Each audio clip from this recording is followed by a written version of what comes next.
Thank you as always. Coming up, we're going to continue that. The question of the day is good news, bad news. Sonia Martin, DZ Bank Chief FX Strategist, joins the program next. This is Bloomberg.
Good news maybe isn't as bad news. I mean, the reality is when you look at the inflation numbers, you really don't want to look at the year-over-year changes in inflation. The base effects were really beneficial to our march down to 3%, but now we're going to be entering to a period in which the base effects are going to be working against you over the next couple of prints. Jordan Jackson, JP Morgan Asset Management, speaking to Cody and I in the last hour, takes us back to our question of the day. It's good news, bad news. Today we get better than expected UK GDP data. The PMI data out of the States may be suggesting, the PPI data may be suggesting that we are going to see a little tick higher in inflation. But the University of Michigan data may be pouring a little bit of cold water on that. But generally, the data continue to hold up and point to resiliency. Sonia Martin, DZ Bank Chief FX Strategist, joining us now. Sonia, from a market point of view, is good news bad news, or is good news just, well, good news? Well, looking at the market reaction in the last few days, it's been very volatile. I don't think the market can quite figure out which way it wants to go.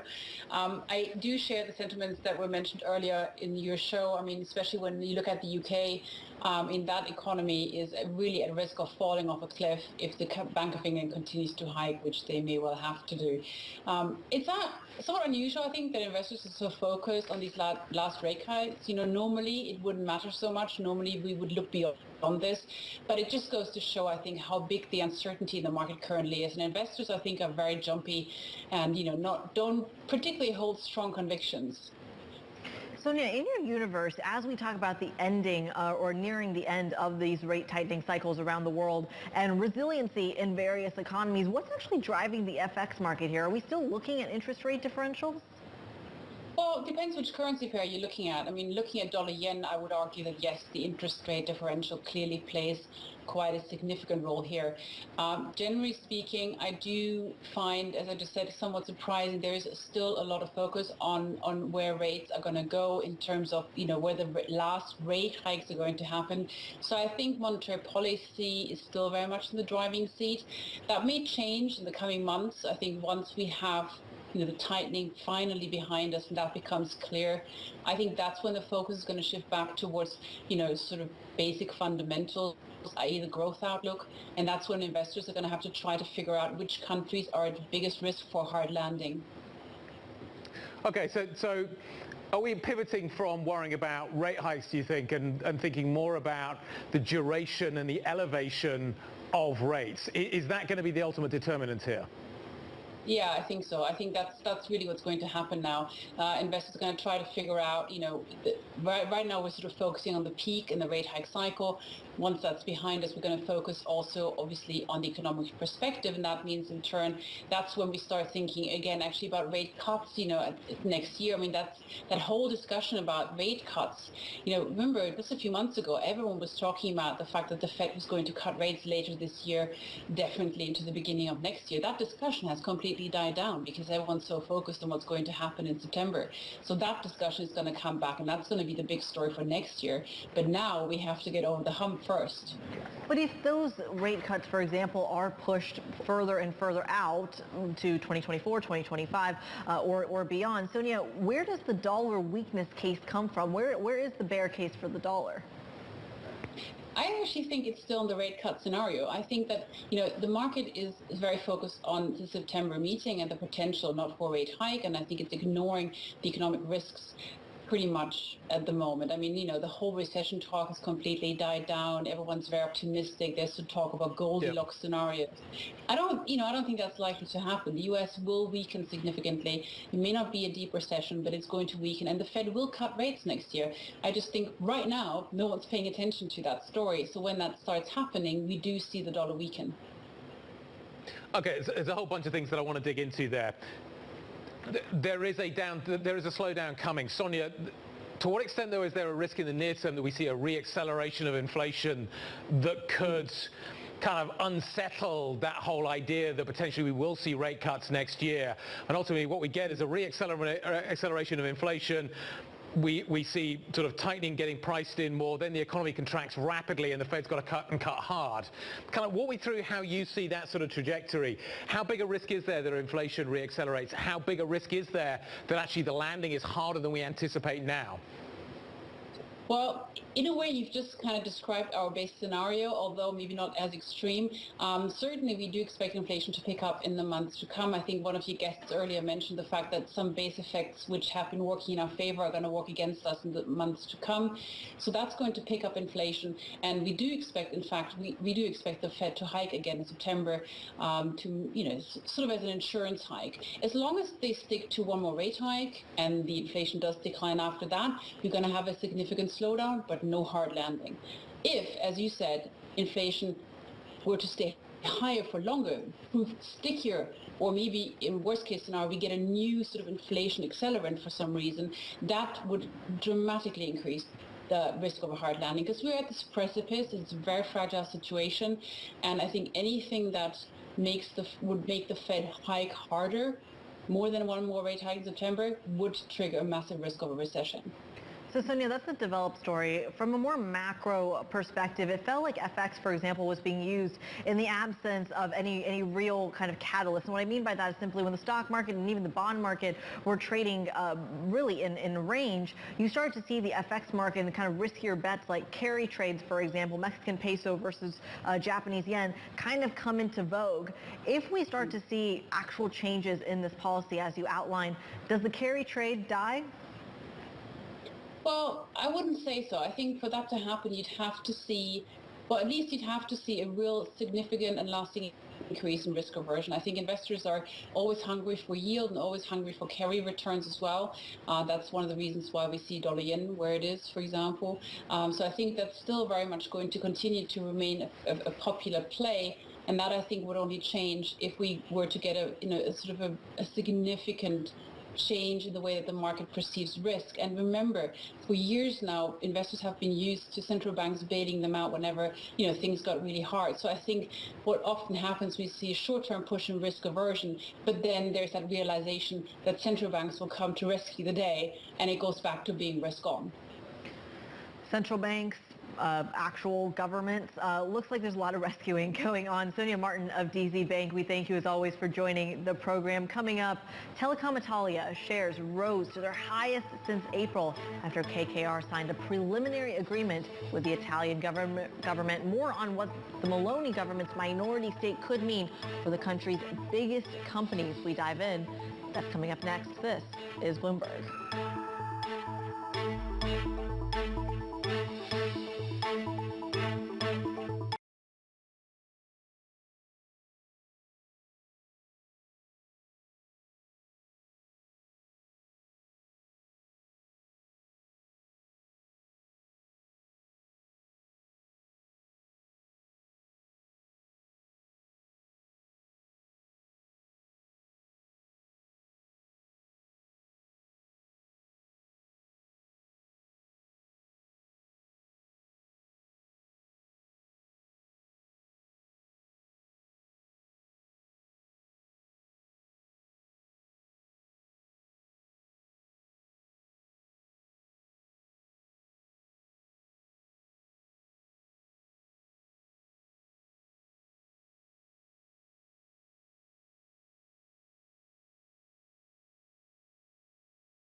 Telecom Italia shares rise after KKR reached a deal with the Italian government to get a 20% stake in the network's business. It's a really fascinating story. Joining us now for more is Bloomberg's Daniele Lepido. Daniele, walk us through the significance of this stake, because look, we know that Telecom Italia has been dealing with infrastructure issues, has been dealing with the way to really move forward for upwards of a decade now.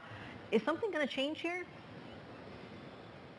Well, first of all, is the second tough move by the Italian Prime Minister Giorgia Meloni in the economy in a week. Because earlier this week, you know that she imposes a windfall tax on banks, surprising all the markets.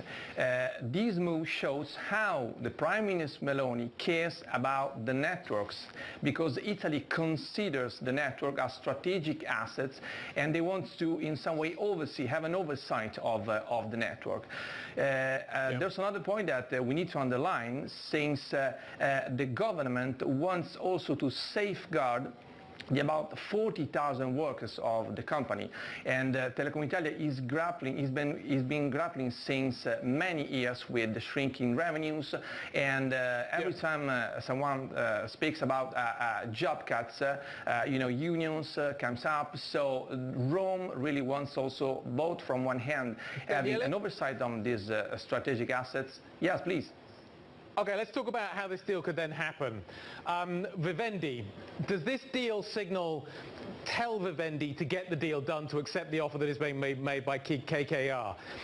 And once that deal has been done, and we do see that going through, does open fiber then become the logical next step that we could be seeing taken here, that we could see significant consolidation in the space? Yes, it could be. It could happen. By the way, you know that the companies, both the companies, Telecom Italia and Open Fiber, has been in talks since at least 2 years for a merger. But the two companies would also face some hurdles in terms of competition, and the EU competition authorities could raise a round about this. But it could be the next step in order to be the so-called single network for the country. Daniele, great stuff. Thank you very much indeed, Daniele Lepido, joining us out of Milan on this story. Keep an eye on it. Kind of the pieces are beginning finally to fall into place. Maybe this gets Vivendi over the line. The government involvement kind of signals that happening. Maybe the Open Fiber deal gets done as the second leg of this story. Let's take a quick look at where markets are. We're coming into the end of the day. Today a little negative. Actually on the week, probably a little flatter. I just want to leave you with some of the 52-week lows that we're seeing in the market today, just to give you an idea of what's moving. It's a little quiet. Maybe. I think there's actually some really interesting stories developing here in terms of where European equities go. But there's some of the negatives of the day, the 52-week lows. This is Bloomberg.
So today we're down.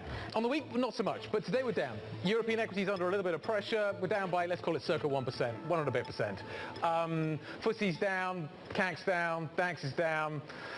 Even Italy's down. Italy's had a really bumpy ride this week. We've seen obviously the Meloni story represented today in the KKR story, the Telecom Italia story, but we've seen the banks as well. That's been a really choppy market, really hard to predict. But broadly, we are basically where we started for the stock 600. And I think that's interesting in terms of kind of the journey that we've been on. Look, there you go, 5 days. We are barely budged. This 460 level is a real magnet right now, and it's going to be interesting to see how sustainable ultimately that is. We're kind of coming into the end of the reporting season as well, which I think is really significant as well. The European reporting season has got better as it's progressed, but nevertheless, has it been good enough to justify those kinds of numbers? Few stocks that are worth talking about. UBS apparently doesn't need the government guarantee that came with the Credit Suisse deal. AT1 holders not particularly happy about that. The Credit Suisse ones that got wiped out. The stock, though, the equity up by 4.41%. British land actually having a bit of a drag today here in London, down by 5.32%. That's because it's being excluded from an MSCI index. I just referenced that. The story I think is interesting today, though, is LVMH. It's been really choppy for the luxury stocks this week. Now, there's been all kinds of competing forces here, but I think the narrative that I want to take away from it is what is happening out of China. And that's been one of the underlying themes of this week, the weakness we have seen in China. Now, in some ways, the fact that the Chinese tourists are coming back is good news for the luxury stocks, but just think about what is happening in China more broadly, and that narrative maybe isn't quite so positive. So I think if you want to think about one emblematic theme that comes out of Europe this week, it is the luxury sector. It is the sort of countervailing forces that are happening. But don't ignore the China story and the impact that it could have on Europe going forward from here. I think that's certainly one of the themes. As I mentioned, we've had a fairly flat week. Next week, the earnings season starts to roll off a little bit. So let's talk about what's happening next week. We get more inflation data. You've got Finland CPI. You've also got UK CPI. When does that happen? That happens on Wednesday. But you do have a whole bunch of earnings, but we're starting to kind of run out of steam here. So you've got Legal & General, Pandora's out with earnings, Tuesday, Monday's quite quiet. Wednesday, Carlsberg, Aviva out with numbers as well. Thursday, we're almost done with the earnings season. You've got the Norges Bank decision. Retail sales out of the UK on Friday could be really interesting, so weather dependent at the moment. But I think the story that is worth kind of referencing here is the earnings season has come to an end. It's coming to an end next week. It has got better, but is it good enough? Does it justify where we are with European earnings right now? And I think that's a question that I think is going to be something that I think analyst strategists in particular are going to be grappling with. Equity markets are proving to be relatively resilient. Max Kettner, Chief Multi-Asset Strategist at HSBC Global Research, joining me now. We have very nice to see you in person, by the way, in August in London. Great to see you, yeah. You've been very optimistic about what has been happening broadly. I just want to kind of start with the European earnings story. It has got better. The earnings season has got better as it's progressed, but nevertheless, do earnings this time round, be they in Europe or in the United States, do they justify the multiples that we now have and we see in equity markets? I think the short answer is in the US, yes. In Europe, questionable, right? Because the earnings season in Europe, you said it, the start was pretty grim, right? And it's not got particularly better. It got a little bit better, right? It wasn't as grim as in the beginning, right? But it didn't, it's not like the sort of blowout numbers, a couple of blowout numbers that we had in the US, right? When we look at the US, you look at the sort of average surprise factors on the earnings, you look at the beat rate, it's actually still been above long-term averages. Yep. So in the US, it does. In Europe, not really. And I think what I'm concerned about in Europe, and that's why we're still underweight in European equities and overweight in the US, what I'm concerned about in Europe is we're now only starting to get through the sort of negative effects from FX, right? From the stronger euro, from the stronger sterling here in the UK. That's only starting to come through really now in Q3 and Q4, right? We've only seen sort of tentative signs now in Q2, but it's now really hitting us in the second half. And that, with the valuations and with how much European equities have run in Q4 last year and in Q1 this year, that makes it a bit tricky, I think, for European equities.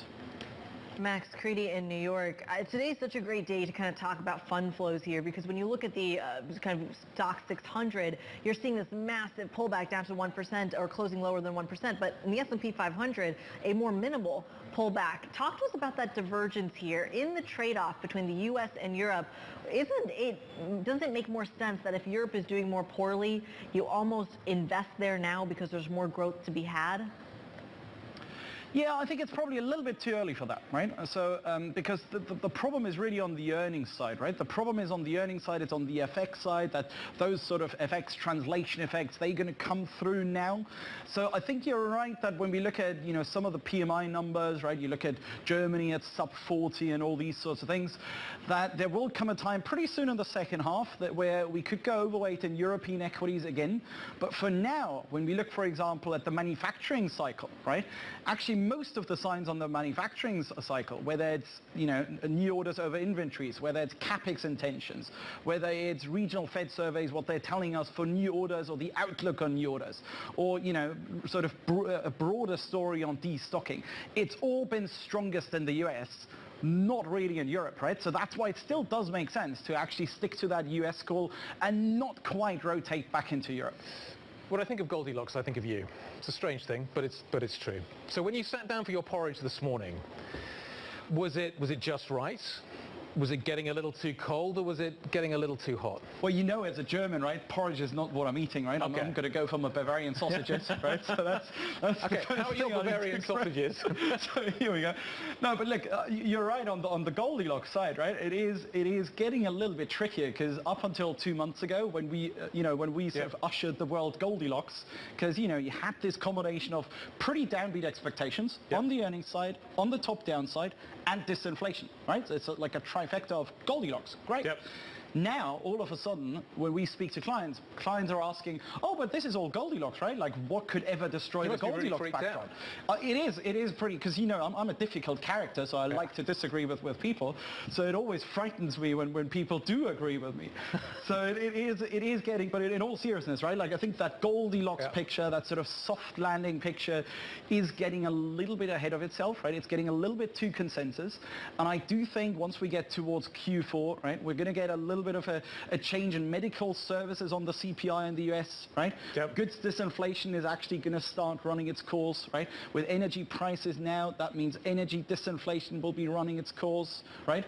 Maybe then most of the rental disinflation story that's now going to come through, but from Q1, Q2 onwards, maybe that goes back to sort of average levels before COVID. Because, market prices on rentals, they've already picked up to sort of average prices on where we were before COVID. And then the whole sort of immaculate disinflation story without any kind of pain, that's going to be put to a test. It's too early to position for that, I think, right? It's sort of 2-3 months too early. For me, it's a sort of October, November picture, right? Okay. Because that's really when inflation could really be a little bit higher on the headline side in the US. That's really the time.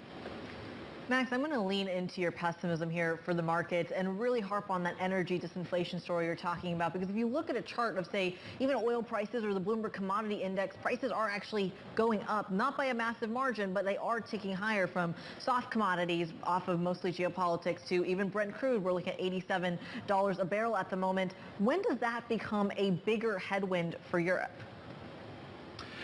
Well, look, I think it is probably not even only a headwind for Europe. It's going to be a global headwind, and for all the sort of developed markets on the rate side and on the inflation side. I do think, from a market perspective, it's probably a bit of a bigger headwind for the US than for Europe, simply because there are more cuts priced in for the Fed than there is for the ECB for next year, right? So from a market perspective, it's probably going to be a little bit more repricing potential on the US side rather than the European and the Eurozone side, right? If we look at what's priced in SONIAs, for example, versus Fed funds, and clearly there's more cuts priced in for the US. So economically, yes, it can get, or it will get probably also a problem both for the US and for Europe, but from a market perspective, it's a bigger problem for US, right, than for Europe. And that means also it's a bigger global problem, because we know, right, 70% of the global equity market is the US, and we know treasuries are going to give us the direction. Think about equities. Do you think the highs are, do we get back to record highs? If we don't get back to record highs, do we get back to recent lows? I'm just trying to think of the extent to which the pain is going to, how big the pain is going to be. There's still a certain amount of liquidity out there. I wonder whether that's fading as well, and that's a factor that we need to bear in mind too. What kind of ranges do you think we're going to be operating in? Well, it's a great question, because he didn't give me a time horizon, so I can easily answer. Eventually, we'll get to the all-time highs, right? Okay. If we're talking 10 years out. 2024, do you think is the risk, okay, let's talk 2024. Is the risk that we take out the highs? Yeah, I think so. I think so, because particularly when we look at positioning on discretionary investors, right? Positioning on equities, on high yield, is still outright underweight. So you want to buy a dip. Yeah. So if there's a dip, you buy it, right? Yeah, absolutely. I think if there's a dip, you buy it simply because, yes, if we look at... How big a dip do you think it's going to be? I don't think it's going to be, nothing to the tune of double digit, right? Okay. To me. So it's not something where we're like, I'm a buyer of the bear market, right? I'm the buyer of 20% drawdown. No, because for that, right, we've seen now 11 months in a row on our measures that discretionary real money investors continue to be underweight in equities and in high yield credit. Where do you get 20%? Where do you get a bear market from, right? What we have seen now in the last sort of 3 months is that risk parity, CTAs, and particularly volatility target funds, that they've ramped up exposure, right? So the risk is through sort of the systematic investors. The risk is not really through the discretionary investors, right? We haven't really spoken to any real money investors who would thoroughly agree with us or who would even be more bullish than us and would say, oh, you guys, you should be max overweight equities. You should be just buying everything. We haven't really met anyone, right, this year. Well, Max, let's come to the U.S. then, specifically talk about the S&P 500. Since the end of July 27th, based on the Bloomberg terminal charting, to now, you've seen a almost 4% decline in the equity market. Are we in the middle of a technical correction?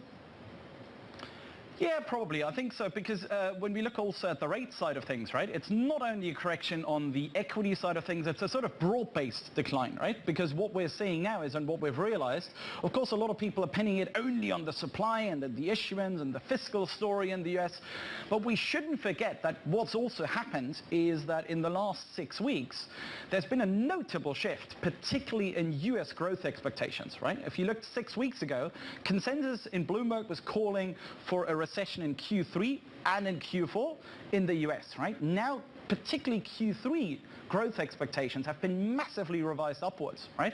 And with that, optimism creeping in, with a lot of economists sort of ditching recession forecasts, it's not really a technical correction in equities. I think it's sort of the broad-based one, right? It's the broader-based sort of sniff of 2022, a sort of technical correction that's across the asset classes driven by rates. It's interesting, you look at the nowcast data, the data for the economy, it looks super strong. It looks like we're going to be living in a higher nominal world, right? Does that mean you don't get, you mentioned high yield just a moment ago, does that mean we don't get distress in the high yield world that we normally would have done, because that higher nominal rate is effectively going to sustain a lot of those companies through it? I'm just kind of wondering how this higher nominal world impacts high yield, because it seems like an obvious place to think about. I think so. Look, if we're talking a bit longer term, let's say 24 and beyond, let's say until 2025, next 2.5 years, what that means is, in a higher nominal world, you want to be more exposed to equities, right? Because they give you sort of nominal cash flows. So that's number one. On the high yield side, we've got to be honest that particularly in the US, IG interest coverage ratios, high yield interest coverage ratios are still way above 10-year averages, right? Yep. So the ability to service debt of US companies, both IG and high yield, is still very strong, right? That's good, right? Yep. That sort of reduces the concern for a big default wave. And on top of that, another one is that, the proportion of triple Cs has actually declined, obviously, in the last sort of 10 years, right? Because a lot of fallen angels have come from IG to high yield, so the proportion of double Bs has increased, and that also sort of reduces the immediate threat of a big default wave, right? And on top of that, the next really big maturity wall, particularly in US high yield, doesn't come next year, it doesn't come this year certainly, it doesn't come next year, it only comes in 2025. Right? Which again proves your point. It's not only the nominal world, but it's also the refinancing needs that won't really hit in the US, particularly on the high yield side, up until sort of 2025. Max, it's great to see you. Thank you. Haven't seen you for so long. As I say, when I think of Goldilocks, I think of Max, but he's not eating porridge in the morning. He's eating German sausage. Max Kettner, Chief Multi-Asset Strategist at HSBC Global Research. European equities have finished on the week absolutely flat as a pancake. It's been fascinating to see the round trip that we've made. Today we're down a bit, as you can see, across the board really. It's interesting to see the impact. I keep coming back to this, the impact, and we didn't talk about this just a moment ago, is China and the impact that has had in terms of the trajectory we've seen, particularly with single stocks, particularly with the luxury sector, but others as well. Look at Siemens this week. Coming Coming up, earnings season also winding down in the United States. We're going to be getting retailer results next week, though. We also get retail sales data as well. Some big names still yet to report. We'll deal with those next. This is Bloomberg.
Consumers have been feeling really dismal about the economy since inflation started, and that's really weighed on consumers' minds. But spending continues to be robust because of labor markets.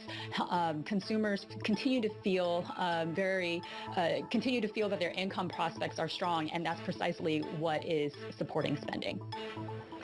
Joanne Shu there, University of Michigan Surveys of Consumers Director, speaking to us in the last hour. Consumers expecting inflation to slightly ease over the next year. What do those expectations mean for the retailers? We've got Home Depot, Target, TJX, and Walmart all reporting next week. Who better to ask about it than our star retail reporter, Brendan Case. He is all over it, joining us from Dallas, Texas. Brendan, what is the canary in the coal mine here for retailers? Is it still top-line growth? Is it inventories? Is it labor? What are we paying attention to here? I think there's going to be a lot of focus on top-line growth next week and on expectations for the rest of the year. You know, to start with the second quarter, Target is expected to post its biggest sales decline in more than 6 years. So that's going to catch a lot of people's attention. The big question is going to be the magnitude of the decline, or perhaps they pull out a surprise and eke out a small gain. But the other thing to look for, especially in terms of macro signals, is the expectations for the rest of the year. Walmart's been having such a strong year so far. It's expected to have another strong second quarter. But if you look at its sales forecast for the full year and you compare that with what we're expecting for the first half, they're expecting a pretty notable slowdown the rest of the year. Whether there's any change to that view is going to be a big watch item next week. Brendan, we were talking to FreightWaves a little bit earlier on, and the sense coming from there was that groceries holding up, but goods are in a really horrible place. The broader kind of market is still in a tough place. If you're in grocery, you're doing okay. Is that what you're looking for as well? Absolutely. And of course, the backdrop here is just the disastrous inventory surges that a lot of companies had last year, Target and Walmart, first among them. This was a year, 2022 that is, that, was characterized by big markdowns, big hit to profit. What you're seeing this year is continued weakness in demand for the discretionary goods, your toys, your electronics, your apparel.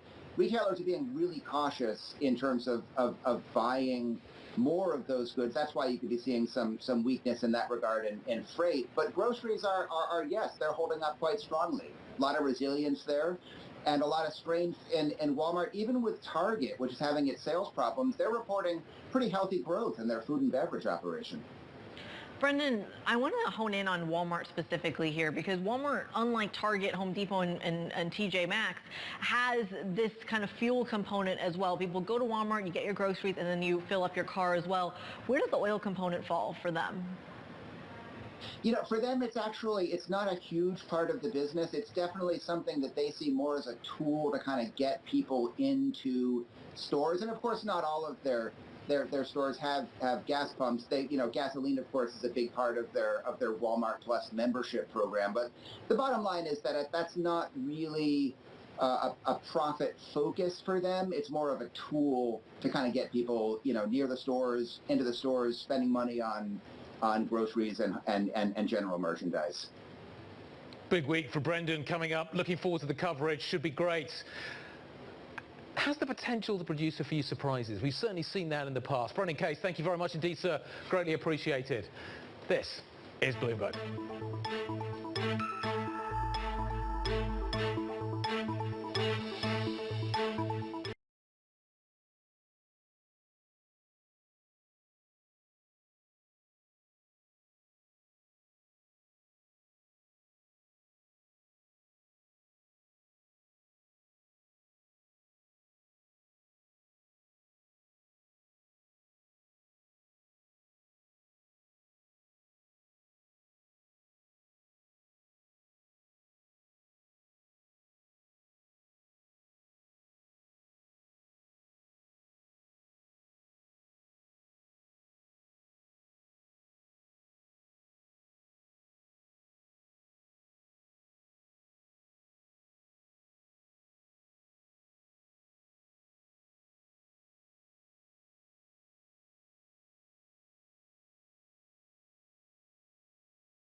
Stocks in the red and drifting lower on this summer Friday. Abigail Doolittle is tracking the moves. Abby. Yeah, and that deepens our weekly losses here, Creedy. We have the S&P 500 down 0.5%. We have the NASDAQ 100 down 1.9% down for a second week in a row. The first time we've seen that in 2023, and you can see tech really a problem, down 3.2%. What's so interesting, though, take a look at the NASDAQ 100 VIX, that big tech VIX.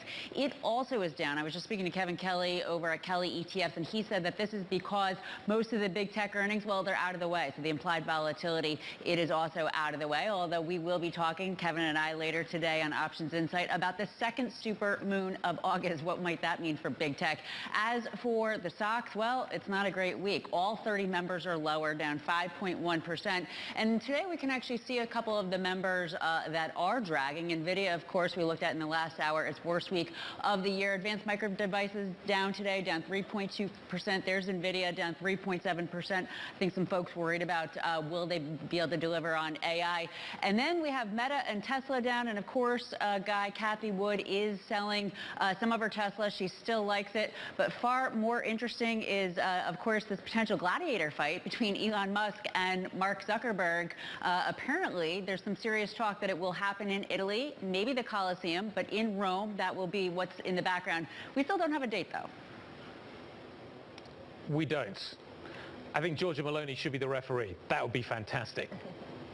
Wow, I would certainly pay to watch that. Abigail, certainly something that I think the market's interested in. It's just, I am stunned at the level of interest that this story is generating. Carl Voigt, Cruise CEO, joining Bloomberg Technology with Ed Ludlow. That is coming up. This, as we see, the cars in, the driverless cars in San Francisco being given a longer leash, which is fascinating. We'll get a sense of what is happening there and whether or not it's going to be rolled out. Critty, great to see you on the show.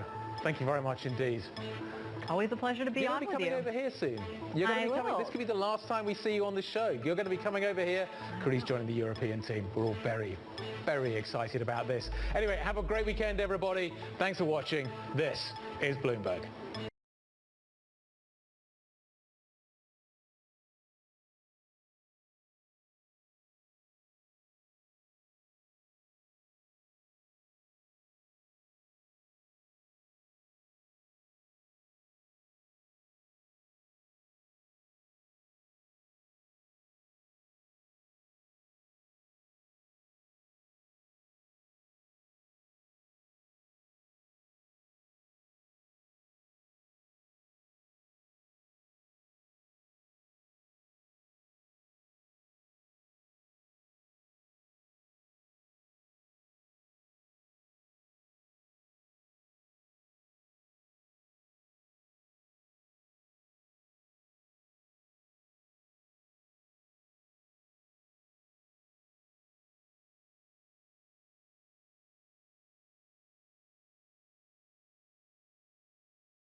heart of where innovation, money, and power collide in Silicon Valley and beyond. This is Bloomberg Technology with Caroline Hyde and Ed Ludlow.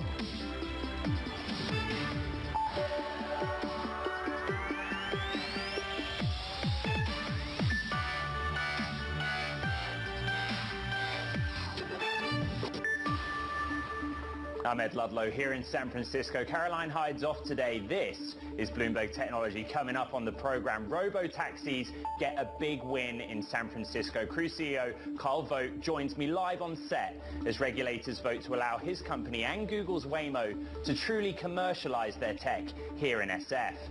And a Bloomberg exclusive, a government probe into malicious attacks on cloud computing, including Microsoft's role in suspected Chinese hacking of government officials. We have the details. And the aviation sector is about to hand passengers a $5 trillion bill to fight its next big threat, decarbonization. We have the Bloomberg Big Take. All right, straight to our top story. San Franciscans, get ready, because you're about to see even more robo-taxis on the streets. California regulators just voted in favor of Waymo and Cruise expanding their paid driverless services in the city. It's a major milestone towards commercializing the technology. The ruling came after hours of public testimony, with citizens arguing for and against the expansion of the robo-taxi company's services. The two companies can now run full, truly driverless commercial services, charging fares day and night here in San Francisco. The CEO of Cruise, Carl Vogt, joins me now. Kyle, welcome to Bloomberg Technology. Thanks, Ed. How do you operationalize this? Let's get right to it. It's gone in your favor. What happens next? What do you do? Well, so it's been a big year of scaling for us. So over the past several months, we've ramped up our operations in a very measured and careful way as we see the performance of these AVs improve on the road.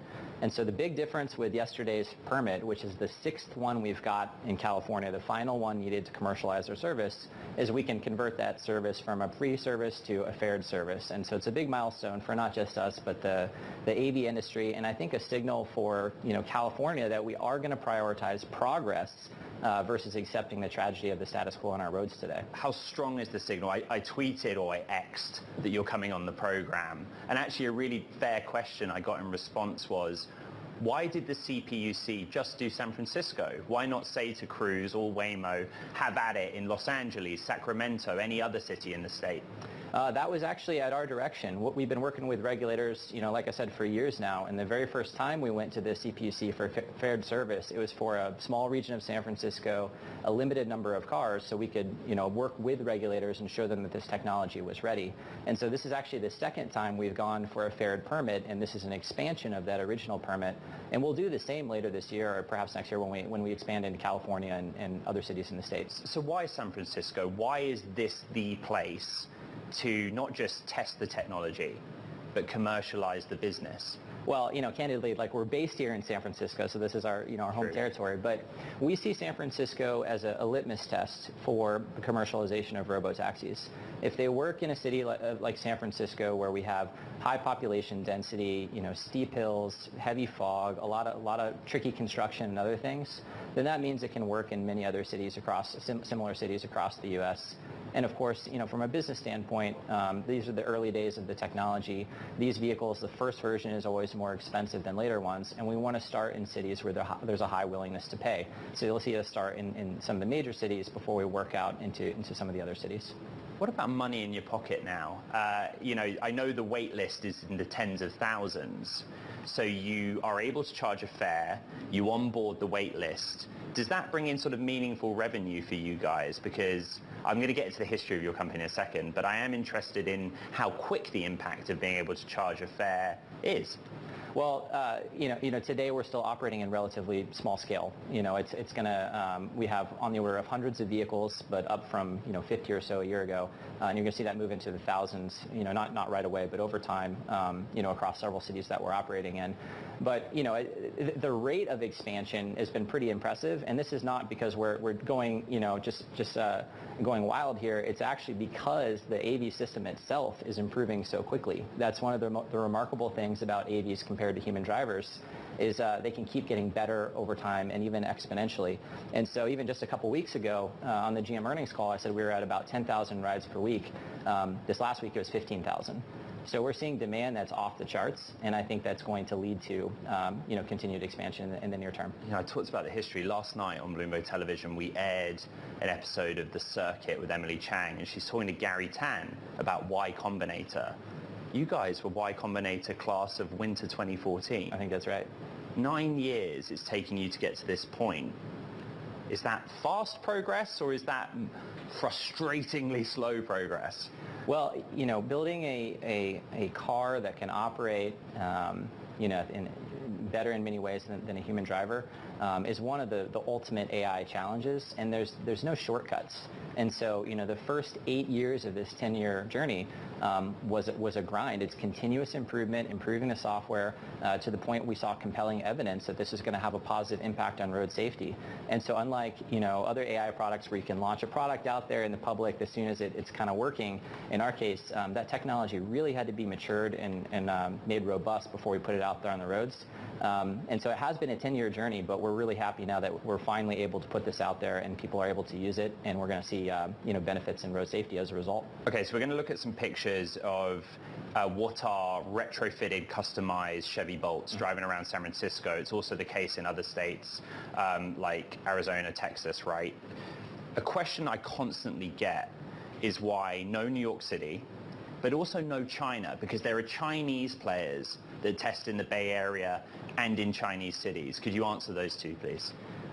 For New York and other cities, it's not a question of if, but when. And, this technology, the way we've deployed it is we make it work in a defined environment. And so in San Francisco, you've got fog and steep hills, but you don't have, ice or snow. And so that'll come in the next couple of years. And once we add that capability, we'll be able to expand into some of the colder weather cities. But that's not slowing our expansion today. I mean, a year ago, we were in one city just operating in San Francisco.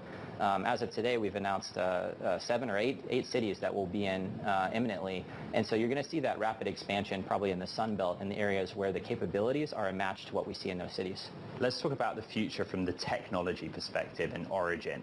So right now, these are retrofitted or customized Chevy Bolts, but you are designing, and we're showing it right now, a purpose-built, steering wheel-less, seats inward-facing shuttle. Okay, where are we with that product? Engineering is complete. We're on the verge of going into production. We expect some announcements on that in the next few weeks. But the exciting thing about this vehicle is it's the first time a car has been built from the ground up for this robotaxi purpose. So it lasts a lot longer than a regular car. It's designed to be optimal for pooled rides, so multiple people sharing a vehicle because there's lots of space between them. And the cost of it will be substantially lower than the first generation of the technology. So I think the cars on the road today feel like a car where you've just removed the driver. You still see the steering wheel moving around. The origin feels like what a driverless vehicle was meant to be, and that experience that I think we've all perhaps been fantasizing about for years. Can you just explain in simple terms how, when production starts, you will deploy to the real world the origin against your existing infrastructure? Yeah, so we've already been testing the origin, and again, this car has no steering wheel, so without any safety driver or anyone behind the wheel in multiple cities. And as it goes into production, you'll see us start deploying those vehicles, again, in a gradual and measured way across the existing, 7 or 8 cities that we've announced, and then ramp up, the number of those vehicles in each city as we ramp up production. There is a fierce battle for talent right now, broadly in the theater of artificial intelligence, but machine learning or neural networks is a big part of what you guys do as well. What are your biggest challenges right now from a cash perspective, from a talent perspective, that you've got left to tackle in 2023? Well, we're very fortunate to have robust support from General Motors. Mary and her team see this as a key part of GM's future. And so when we talk to candidates, when we talk to AI talent, they like to see that strong backing. But also for many people, there are a lot of AI opportunities out there that are fun or interesting problems, but many of them still feel like toys. When you work on a self-driving car, that is having a real impact affecting road safety today, and it's one of the best ways that an AI engineer can spend their time, in my opinion. All right, Kyle Vogt, CEO of Cruise, a pretty big moment for robotaxi or driverless technology here in SF. Let's get a quick check-in on the markets for the technology sector. You look at the NASDAQ 100, it's a very tech-heavy index, and it's been a week where we've talked about inflation, we've talked about the Fed, we're down 0.7%. Later in the show, I'm going to talk a little bit more about how at the index level, this is the second consecutive weekly decline for tech, and we need to talk a little bit about why. Underperformance in chips, the SOX or Philadelphia Semiconductor Index, off by 2 percentage points. Nvidia, a big drag there, one of the sort of more popular names of the year because of AI. US 10-year yield pushing higher, 4 basis points, 4.1%. And Bitcoin, our favorite risk asset, still around $29,500 per token. It's traded in an exceptionally narrow range. All right, coming up here on Bloomberg Technology, a cybersecurity panel is investigating a number of cloud computing companies, including Microsoft. Shares softer, 0.7%. We're going to bring you the details of that probe next. This is Bloomberg.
A US cybersecurity advisory panel will investigate malicious targeting of cloud computing environments, including Microsoft's role in a recent breach of government officials' email accounts by suspected Chinese hackers. That, according to the Department of Homeland Security. It also confirms a report from Bloomberg News. Let's bring in our cybersecurity editor who's been on this story, Andrew Martin.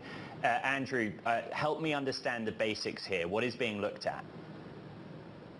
So the Biden administration created this cyber safety review panel to look at major cybersecurity events after the fact to try to figure out ways to prevent it from happening in the future.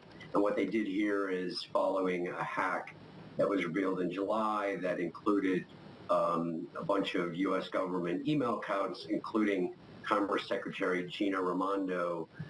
They decided to look broadly at malicious attacks on cloud security environment and also at this specific hack by suspected Chinese hackers that got access to these email accounts. Okay, let's go to Microsoft and their role in this story. What have we learned about what investigators are looking at Microsoft's role in all this? So what happened in this latest hack is that these suspected Chinese hackers got what's known as sort of an encryption key that allowed them to generate authentication tokens, which basically allow them to act as legitimate users in these systems and get access to email accounts. And Senator Ron Wyden has wrote a letter last month asking for U.S. officials to investigate Microsoft's role in this. He accused them of negligent cybersecurity practices. He also noted that Microsoft's products were involved in the SolarWinds hack from a couple years ago. So he asked broadly for an investigation of Microsoft. This cyber safety review panel is looking more broadly at not just Microsoft, but all cloud providers. I think it's important that we kind of think about what the agencies are saying. We have a statement from the Secretary for Homeland Security, Alejandro Mayorkas, who says organizations of all kinds are increasingly reliant on cloud computing to deliver services to the American people, which makes it imperative that we understand the vulnerabilities of that technology. Do we have a sense that they understand the vulnerabilities now, Andrew? No, I think that's what they're going to try to figure out. The cloud obviously has grown very rapidly in the last couple of years. There has been a couple of major attacks that have exploited vulnerabilities in the cloud. So I think it makes sense to sort of step back and try to figure this out. The thing that is interesting here is who in DC looks at this stuff at any given moment. When you think about the departments investigating and probing, it's a digital issue rather than, I guess, a national security issue. Can you explain to us who has jurisdiction here?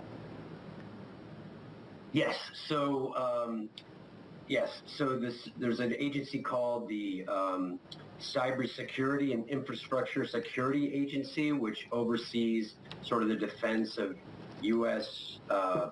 computer networks. So they provide sort of protection against attacks and intelligence to help the people who work in those agencies protect against attacks. The Cyber Safety Review Board is overseen by them. They're advisory in nature. And again, the purpose of them is not so much to prevent attacks, but to sort of, after the fact, go back and say, okay, here's what went wrong in this case. What can we do better the next time? They've previously looked at Log4j, which was a software vulnerability that in open source software, and they also looked at this hacking group called Lapsus, which had hacked a bunch of technology companies and come up with reports sort of recommending ways to prevent against attacks against that nature. All right, our thanks to Bloomberg's cybersecurity editor, Andrew Martin. And again, that story confirming a previous Bloomberg report. Now, coming up here on Bloomberg Technology, the cost of flying green. Why some airlines are planning to charge passengers for more for flights in order to reduce their carbon emissions. It is a big number, big. We'll have the details next. This is Bloomberg Technology.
The former president and confirmed by the Senate, Mr. Weiss was sworn in as the United States Attorney for the District of Delaware.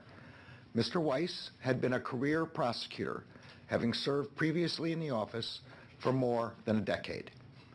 Beginning in 2019, Mr. Weiss, in his capacity as U.S. Attorney and along with federal law enforcement partners, began investigating allegations of certain criminal conduct by, among others, Robert Hunter Biden.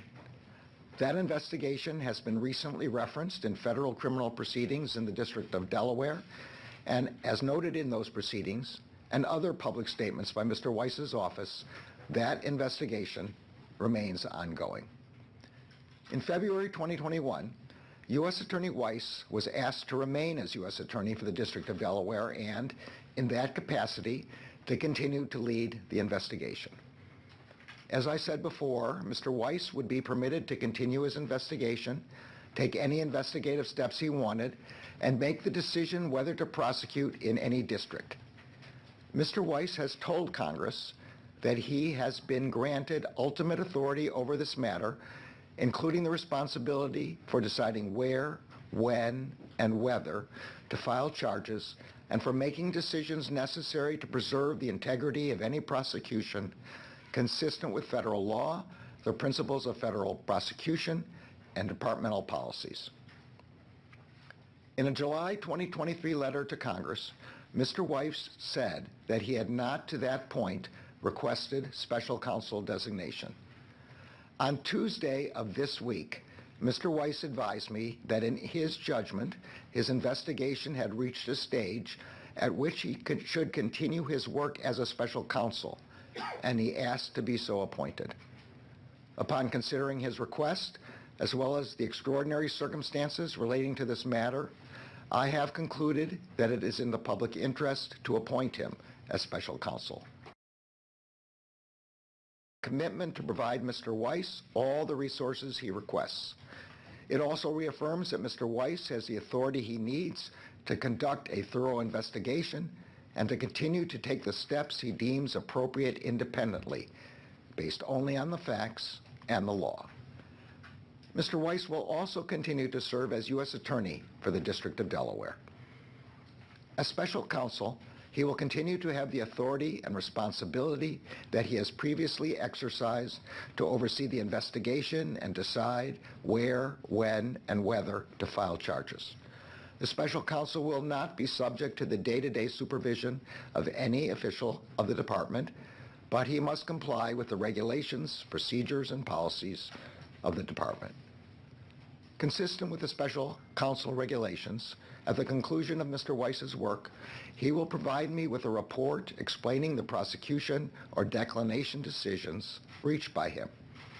As with each special counsel who has served since I have taken office, I am committed to making as much of his report public as possible, consistent with legal requirements and department policy. Today's announcement affords the prosecutors, agents, and analysts working on this matter the ability to proceed with their work expeditiously and to make decisions indisputably guided only by the facts and the law. The men and women undertaking this investigation are public servants who have dedicated their careers to protecting the citizens of this country. The appointment of Mr. Weiss reinforces for the American people the department's commitment to both independence and accountability in particularly sensitive matters. I am confident that Mr. Weiss will carry out his responsibility in an even-handed and urgent manner and in accordance with the highest traditions of this department. Thank you. If U.S. Attorney Weiss had the authorities he needed, why does he need to be a special? That was U.S. Attorney General Garland speaking there. The news: the Hunter Biden probe has been assigned a special counsel by the Department of Justice. That special counsel, the current head of the probe, David Weiss, who will be the special counsel on the Hunter Biden probe. Let's head over to Washington, where Bloomberg's Kayleigh Lyons has more. Kayleigh. Well, Ed, as we just heard from the Attorney General, David Weiss, the U.S. District Attorney in Delaware since 2019, has already been looking into criminal investigations against Hunter Biden. Of course, President Joe Biden's son. He has now been granted special counsel authority, and under which, according to Merrick Garland, the Attorney General, he will have full independence. He will not be overseen on a day-to-day basis by the Department of Justice as he continues this investigation. It's important to note here, earlier this summer, Mr. Weiss, the district attorney there, was involved in that initial plea agreement with Hunter Biden, where he was supposed to plead guilty to 2 misdemeanor tax charges and in return could have avoided prosecution on a separate gun-related charge. That plea deal had fallen apart in court. That is not a completely resolved matter, and now going forward, Mr. Weiss will have this special counsel designated authority in the probe of the president's son. It's important to keep in mind here as well that a special counsel being appointed is something that Republicans have been calling for some time now. And of course, in Congress, there are other separate ongoing investigations into the dealings, not just of Hunter Biden, but how the president himself may have been involved. There was a hearing just recently with Devin Archer, Hunter Biden's former business partner, before the House Oversight Committee, talking about phone calls that the president may have been on with Hunter simultaneously with business associates. So Congress is doing work here, and now again, a special counsel, Mr. Weiss, the district attorney in Delaware, has also been given that special counsel designation. All right, Bloomberg's Katie Lyons in D.C., thank you. The news that David Weiss, the current head of the Hunter Biden